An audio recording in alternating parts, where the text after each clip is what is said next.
Chers abonnés, bonjour, bonsoir, comme vous voulez. Petite réflexion, il y a quelques temps en arrière, on m'a posé une question, on m'a demandé pourquoi j'étais si positif. J'étais dans une discussion avec différentes personnes et j'essayais de trouver des solutions aux problèmes qui étaient posés dans la discussion. Et ce jeune homme m'a demandé pourquoi est-ce que tu es si positif, qu'est-ce qui fait ça, quoi. Alors je suis pas toujours positif, il y a des moments où la vie se tend un peu comme ça autour de soi, où on peut se poser des questions effectivement sur le monde, sur qu'est-ce qui se passe en ce moment avec ce coronavirus, cette crise économique, cette crise systémique, tout ce système qui a l'air de s'effondrer. Et oui, mais en même temps, c'est une chance magnifique qui nous est offerte aujourd'hui, à nous, simples citoyens, à chacun d'entre nous, en 2021, de pouvoir changer ce monde.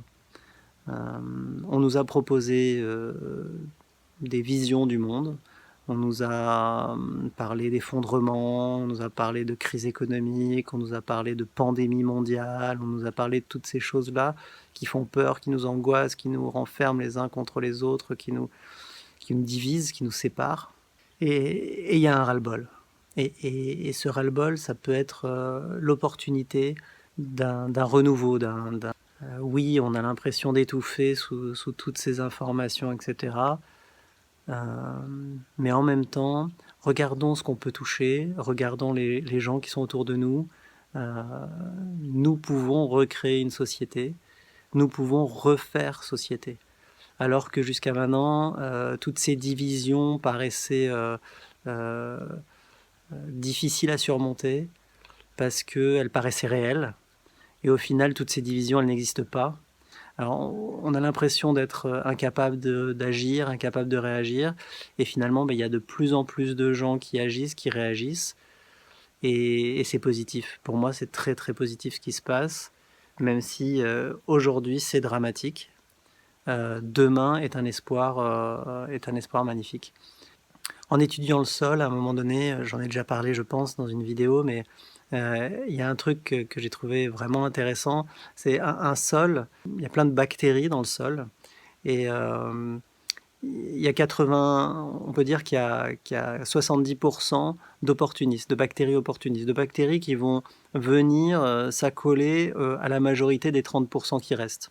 Et donc si dans les 30% qui restent, il y a 20% de bactéries saprophytes, donc bonnes pour la production végétale, et il y a 90% de bactéries bonnes pour la production végétale. Et si les 10% de putréfacteurs, si elles font 20%, à ce moment-là, les 70% se rallient à elles, et donc il y a 90% des bactéries qui sont néfastes pour la production végétale. Alors que cette différence de 10%, elle est très infime au final, quoi. Et là, ça fait des années qu'on voit que les riches en ont marre des pauvres, et mais les pauvres étaient tellement divisés les uns par rapport aux autres, toujours dans nos clivages là, aberrants. On s'aperçoit aujourd'hui que tous ces clivages sont aberrants. Et c'était très difficile d'obtenir ces 10% là qui vont faire basculer le truc. Et aujourd'hui, c'est possible. Aujourd'hui, en fait, on voit que toutes les luttes vont dans la même direction. On a envie de vivre, on a envie de respirer, on a envie d'être libre de nos choix, libre de notre santé, libre voilà, que la justice soit réellement indépendante, que l'argent ne régisse pas tout dans nos vies. On en a besoin, on en a envie, et aujourd'hui c'est possible. C'est possible, il suffit juste de regarder autour de nous. Les luttes sont là, les hommes et les femmes de bonne volonté qui ont commencé à se mettre en action ont besoin de notre soutien. Il suffit juste qu'on décide de la lutte qu'on veut mener aujourd'hui et qu'on la mène. Est-ce qu'on va passer notre vie à attendre des solutions d'autres personnes, ou est-ce qu'on va se mettre à agir? Donc voilà, agissons, chacun à son niveau. Ça peut être de petites choses, ne serait-ce que d'éteindre la télé, d'arrêter de se nourrir de tout cet égrégore négatif, de reprendre un livre qui nous a fait du bien à un moment donné, peut-être planter des choses. Bon, alors là, c'est l'hiver, mais peut-être commencer à préparer pour demain, aller voir ses voisins, reprendre contact avec les gens qu'on aime.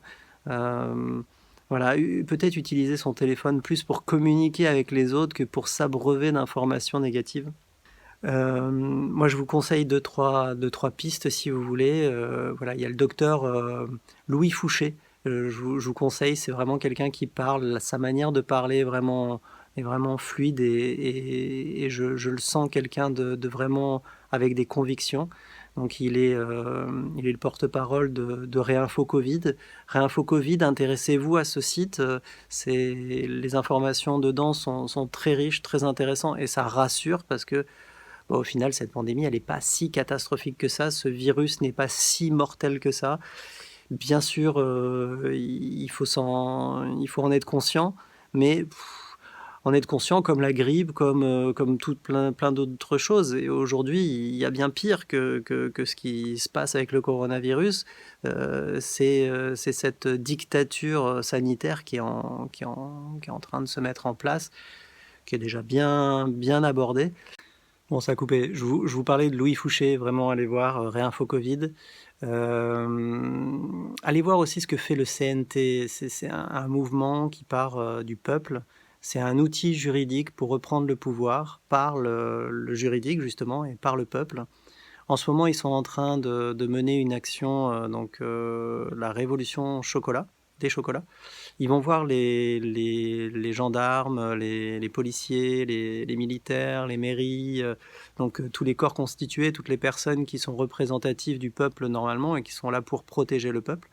Ils leur apportent des chocolats, ils leur demandent leur soutien parce que c'est vraiment ce qui est en train de se passer, c'est que il faut qu'on se rassemble, il faut qu'on se réunisse autour d'un projet commun. Et le projet commun, quel plus beau projet commun que de faire société, d'être ensemble et de se sentir en sécurité, d'avoir suffisamment de quoi vivre, de quoi manger, de quoi... et puis respirer du bon air. La première chose, la plus importante à faire aujourd'hui, c'est respirer. Là, on a tout plein de gens avec des masques. Pensez à respirer, c'est très très important. C'est la première chose qu'on fait en arrivant sur Terre, c'est la dernière chose qu'on fait en partant de cette Terre. Et entre les deux, c'est la chose qui désacidifie le mieux le corps. Le corps humain est acidifié par plein de choses, le stress, la malbouffe, les boissons, machin, etc. Par contre, un des trucs qui empêche l'acidification du sang, ou plutôt qui désacidifie l'organisme, c'est la respiration. En ressoufflant ce gaz carbonique, là, on désoxyde notre corps. Donc, étudier ça et regarder un petit peu, c'est vraiment primordial. Donc,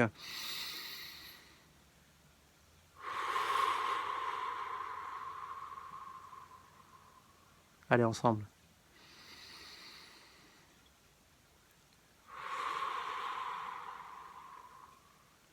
Allez dans la joie, mes amis. À bientôt.